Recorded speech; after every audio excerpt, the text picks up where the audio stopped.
네, 추성남 기자와 함께 빨리 찾아온 폭염 소식 더 짚어보도록 하겠습니다. 자, 추 기자, 오늘 폭염주의보가 발령된 곳이 있었습니다. 정확히 이 주의보가 발령되는 기준이 되는 기온이 있을 것 같아요. 몇 도입니까?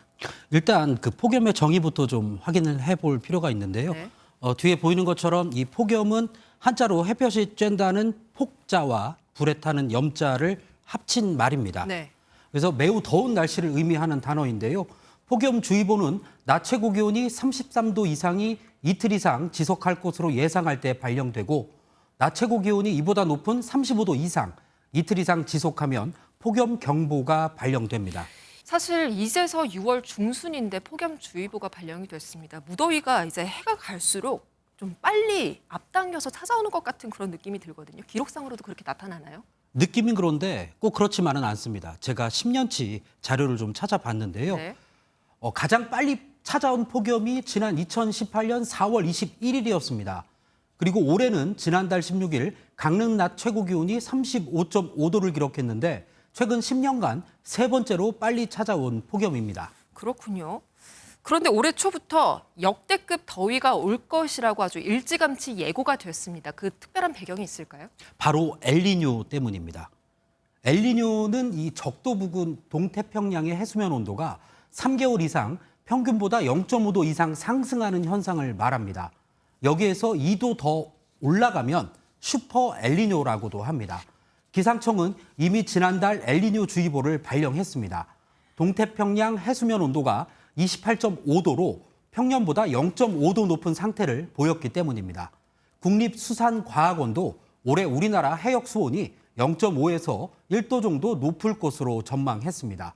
여기에 세계 기상기구가 이 슈퍼 엘니뇨를 예고하면서 역대급 폭염이 찾아올 것이다. 이런 전망이 나오는 겁니다. 네. 벌써부터 사실 폭염이 오다 보니까 이제 다가올 장마는 또 얼마나 강할지 우려가 앞서고 있습니다. 장마는 혹시 언제부터 시작할까요? 장마는 통상적으로 가장 먼 제주에서부터 시작됩니다. 기상청에 따르면 제주 지역 장마의 시작일은 평균 6월 19일이라고 합니다.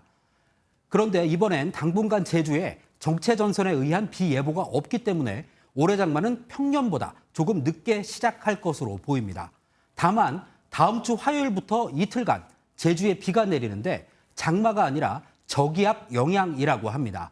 현재로는 장맛비가 언제 얼마나 내릴지 알 수는 없지만 대략 6월 말부터 시작될 거란 전망이 나오고 있습니다. 알겠습니다. 그리고 또 하나가 이제 태풍 대비도 해야 되잖아요. 태풍 예보도 나온 게 있을까요? 앞서 제가 슈퍼 엘니뇨라고 언급을 해드렸습니다. 네. 이 슈퍼 엘니뇨는 폭염뿐 아니라 온갖 기상이변도 동반하는 것이 특징입니다. 얼마 전 천둥번개와 우박을 동반한 요란한 소나기가 내린 적이 있습니다. 이를 두고 사람들이 이 엘니뇨의 전조현상이 아니냐는 우려 섞인 목소리를 하고도 있습니다. 또 지난달 괌을 강타했던 강력한 태풍 마와르 아실 겁니다. 해수면 온도가 상승하면 수증기 증발이 많아지고 그만큼 태풍이 머금을 수 있는 수증기도 많아져 그 위력이 상당히 강해지는 겁니다. 따라서 올해는 역대급 태풍이 올 수도 있다는 전망이 나오고 있습니다. 통상적으로 태풍이 우리나라에 영향을 준 시기는 장마가 끝난 8월부터 초가을까지인데 그 어느 때보다 올해는 철저한 대비가 필요할 것으로 보입니다. 네, 여기까지 듣도록 하겠습니다. 지금까지 추성남 기자였습니다.